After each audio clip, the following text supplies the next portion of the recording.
অবশ্যই আমি মনে করি তামিমও খেলার একটা এক্সপিরিয়েন্স আছে, কিন্তু এই ধরনের কাজের হয়তো এক্সপিরিয়েন্স নেই। তো সেও যদি বোর্ড ডাইরেক্টর হিসাবে আসে, এবং ক্রিকেটের কিন্তু অনেকগুলা জায়গা আছে কাজ করার, তো শুরুতে যদি সে একটা ভালো একটা জায়গায় এসে ক্রিকেটের জন্য, কারণ তিনজনই কিন্তু ক্রিকেটকে ভালোবাসেন এবং ক্রিকেটকে সার্ভ করতে আসছেন, ঠিক না? লাস্ট 1 বছর ধরে কিন্তু আমাদের বোর্ড প্রেসিডেন্ট দুইটা ক্যাপ্টেন এক্স ক্যাপ্টেন চালাচ্ছেন। ফারুক ভাই ছিলেন, এখন আমিনুল ইসলাম বুলবুল ভাই লাস্ট 4 মাস ধরে আছেন। এখন তামিম ইলেকশন করতে চাচ্ছেন।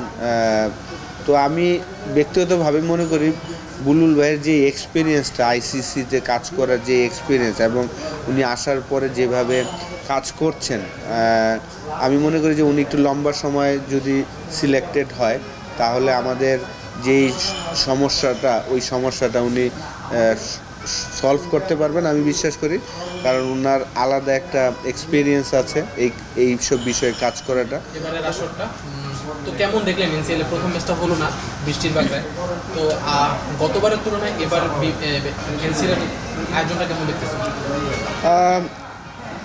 এই প্রথম আমরা আসলে আমাদের সিজন শুরু করছি টি-20 দিয়ে। সবসময় আমরা 4 ডে ক্রিকেট দিয়ে আমাদের সিজন শুরু হতো। তো যদিও এটা নিয়ে লাস্ট 3-4 বছর ধরেই যখনই আমার অপরচুনিটি হয় আমি কথা বলে থাকি। লাস্ট বোর্ড প্রেসিডেন্ট ফারুক ভাই যখন ছিলেন, তখন আমরা ক্যাপ্টেন যারা ছিলাম সবাই ওনার সাথে কথা বলতে গিয়েছিলাম, এবং সেখানে আমি আসলে রেস করেছিলাম যে আমাদের সিজনটা শুরু হওয়া উচিত টি-20 দিয়ে। কারণ 4 ডে ম্যাচ যখনই আমরা শুরু করি দেখা যায় যে এরকম বৃষ্টির কারণে আমরা 2-3টা ম্যাচ মিস করে ফেলি। তো টি-20 দিয়ে শুরু করলে কি হয়, দেখেন আজকে কিন্তু রাজশাহীতে অ্যাটলিস্ট ম্যাচটা হয়েছে, 5 ওভারের যে ম্যাচটা এটা হয়েছে। এখন ক্রিকেট বোর্ড ওনারা চিন্তা করেছেন যে না, আমরা কালকে রাজশাহীতে যে আমাদের খেলা যেহেতু বগুড়া ছিল, এইটা শিফট করে ফেলেছেন। তো টি-20 হলে এই জিনিসগুলো কিন্তু করা যায়, রাতারাতি শিফট করা যায়। 4 ডে ক্রিকেটে কিন্তু এই জিনিসটা হয় না।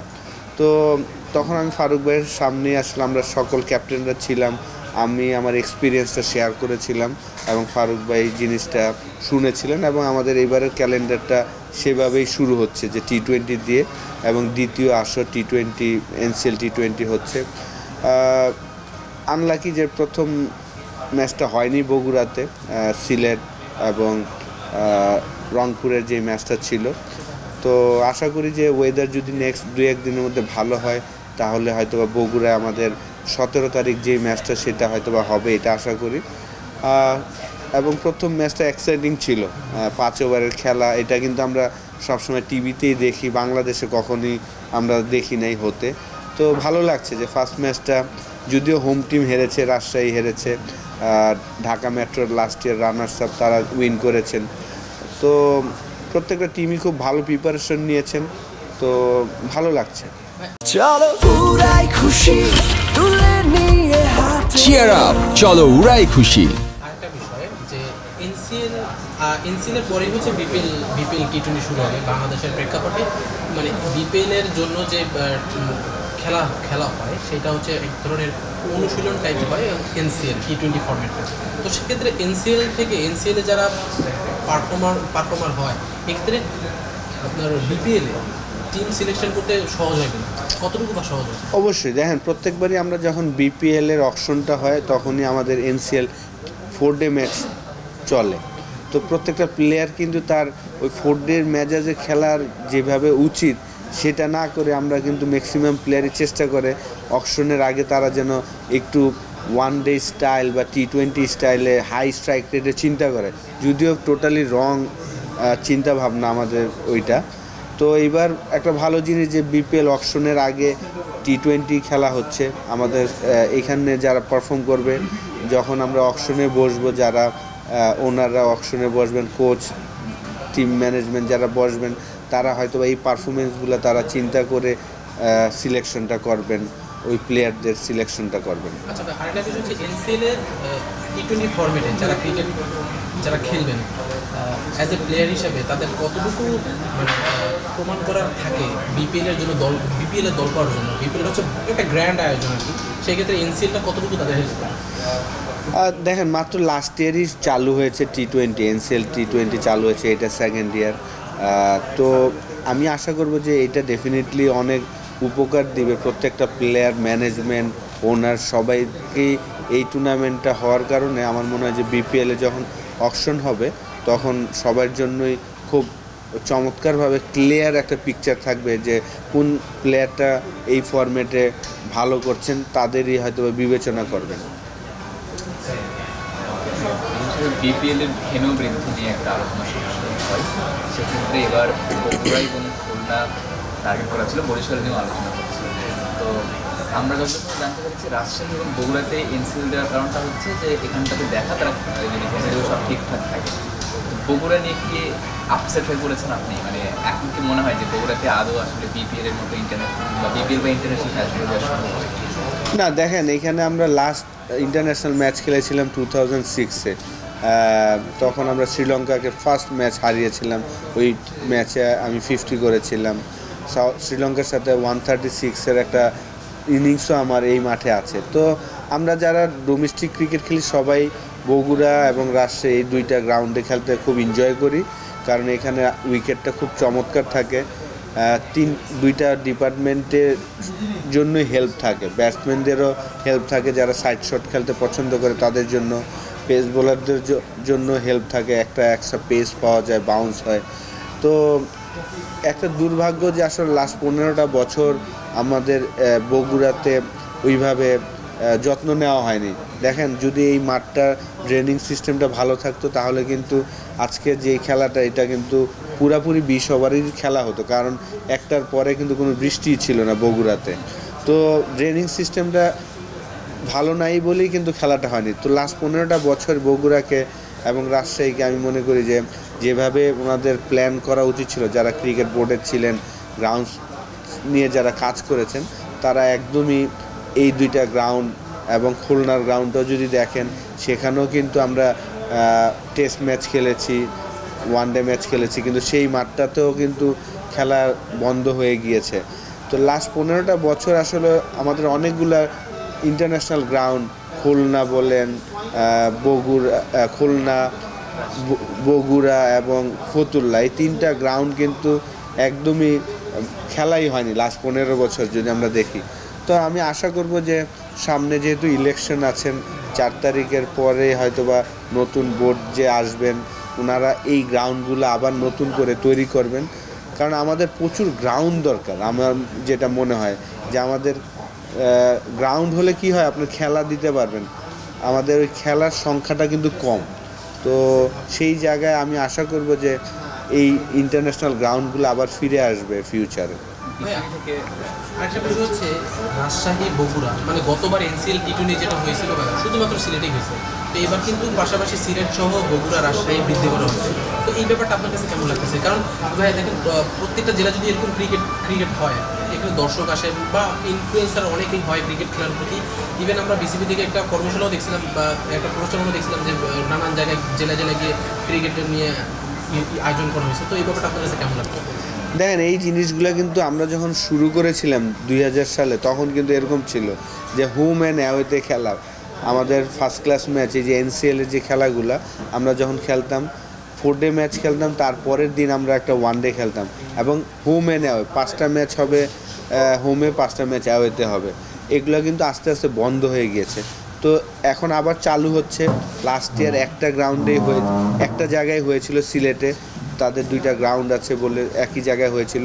তো এইবার 3টা ভেন্যুতে হচ্ছে, খুবই চমৎকার আয়োজন। আমি মনে করি ডে বাই ডে আরও ইমপ্রুভ হবে, এটাই আশা থাকবে যে সামনের দিকে আমরা দেখব যে হোম অ্যান্ড অ্যাওয়ের খেলাগুলা অ্যারেঞ্জ করবেন। তখনই আসলে রাজশাহীর খেলা দেখেন, রাজশাহীতে হয়েছে, প্রচুর দর্শক দেখতে পেরেছি, এইটাই তো স্বাভাবিক। আবার যখন ঢাকার খেলা ঢাকায় হবে, বরিশালের খেলা বরিশালে হবে, তারা আসবেন খেলা দেখতে।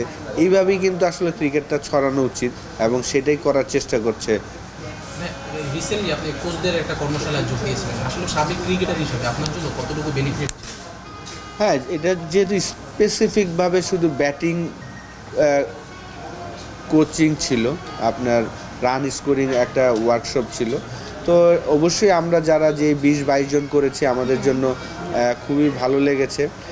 যেহেতু আমি রিসেন্টলি আসলে 2 বছর আগে লেভেল 3 করেছি, সেই কারণে এই কোর্সে যেই জিনিসগুলো এসেছেন এটা আমরা যে 22-23 জন ছিলাম আমাদের সবাইকে সামনে কাজ করার জন্য খুব হেল্প করবে আমি বিশ্বাস করি। হ্যাঁ, একটু ক্রিকেটের বাইরে চলে যাই, বিসিবির নির্বাচন নিয়ে আপনি বলছিলেন নতুন বোর্ড আসলে স্টেডিয়াম নিয়ে কাজ করবে। নতুন বোর্ডে আমরা বেশ কয়েকটা নাম শুনতে পাচ্ছি, ফারুক আহমেদ, তামিম ইসলাম বুলবুল এবং তামিম ইকবাল। সবচেয়ে বেশি উচ্চারিত হচ্ছে তামিম ইকবালের। যদি তামিম ইকবাল শেষ পর্যন্ত সিলেক্টেড হয় সেক্ষেত্রে তার কাছে আপনাদের ক্রিকেটারদের পক্ষে এক্সট্রা কোনো দাবি থাকবে কিনা, মানে কোন বিষয়গুলো তার আগে নজর দেওয়া উচিত ক্রিকেট ওভারঅল বাংলাদেশ ক্রিকেট? দেখেন, লাস্ট 7 মাস ধরে কিন্তু এখন আমাদের 7-8 মাস, 8 মাস বলবো নাকি না 1 বছর, লাস্ট 1 বছর ধরে কিন্তু আমাদের বোর্ড প্রেসিডেন্ট দুইটা ক্যাপ্টেন এক্স ক্যাপ্টেন চালাচ্ছেন। ফারুক ভাই ছিলেন, এখন আমির ইসলাম বুলবুল ভাই লাস্ট 4 মাস ধরে আছেন। এখন তামিম ইলেকশন করতে চাচ্ছেন। তো আমি ব্যক্তিগতভাবে মনে করি বুলবুল ভাইয়ের যে এক্সপিরিয়েন্সটা, আইসিসিতে কাজ করার যে এক্সপিরিয়েন্স এবং উনি আসার পরে যেভাবে কাজ করছেন, আমি মনে করি যে উনি একটু লম্বা সময় যদি সিলেক্টেড হয় তাহলে আমাদের যেই ওই সমস্যাটা উনি সলভ করতে পারবেন আমি বিশ্বাস করি, কারণ ওনার আলাদা একটা এক্সপিরিয়েন্স আছে এই সব বিষয়ে কাজ করাটা। অবশ্যই আমি মনে করি তামিমও খেলার একটা এক্সপিরিয়েন্স আছে, কিন্তু এই ধরনের কাজের হয়তো এক্সপিরিয়েন্স নেই। তো সেও যদি বোর্ড ডাইরেক্টর হিসাবে আসে, এবং ক্রিকেটের কিন্তু অনেকগুলা জায়গা আছে কাজ করার, তো শুরুতে যদি সে একটা ভালো একটা জায়গায় এসে ক্রিকেটের জন্য, কারণ 3 জনই কিন্তু ক্রিকেটকে ভালোবাসেন এবং ক্রিকেটকে সার্ভ করতে আসছেন, ঠিক না? এইখানে এমন না যে আমাকেই প্রেসিডেন্ট হইতে হবে, এরকম হওয়া উচিত না। মন মানসিকতা 3 জনেরই মন মানসিকতা হওয়া উচিত, আমরা ক্রিকেটকে সার্ভ করব এবং ক্রিকেটের বেটারমেন্টের জন্য যা যা করা সেটা করার উচিত আমি মনে করি।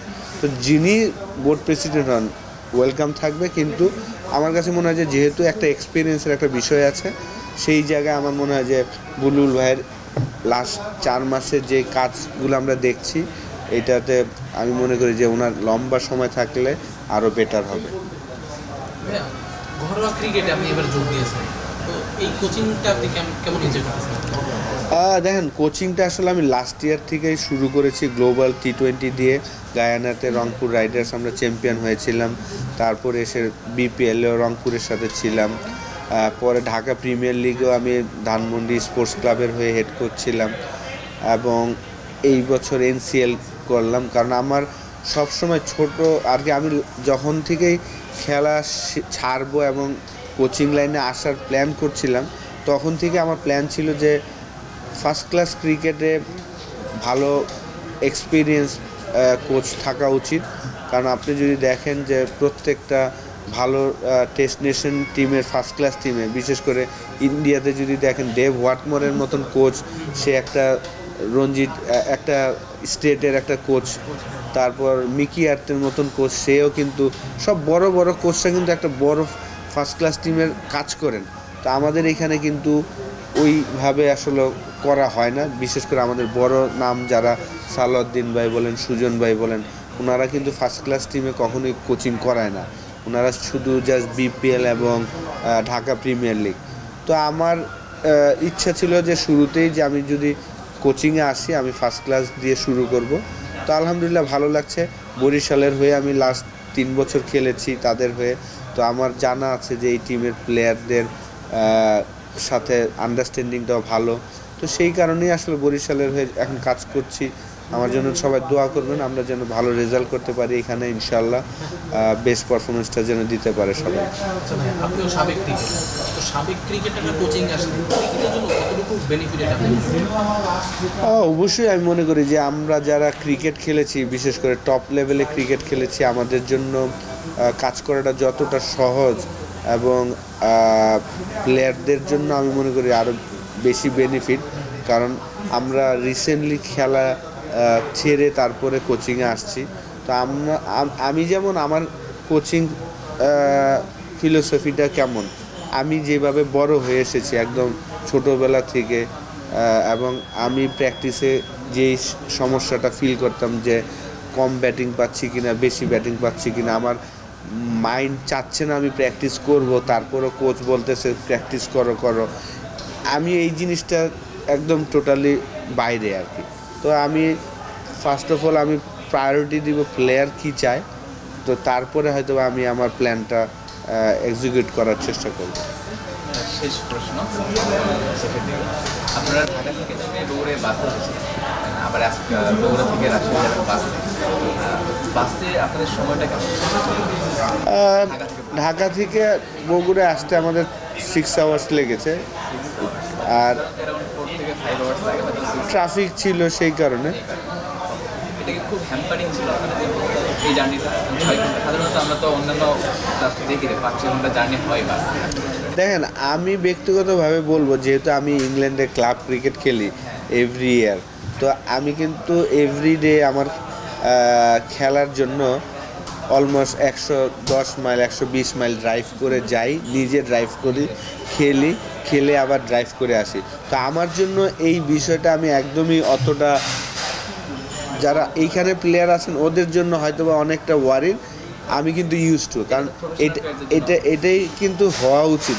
আমাদের দেশে হয়তো একটু টাইমটা বেশি লাগে, 122 মাইল মানে অলমোস্ট ঢাকা টু সিলেট।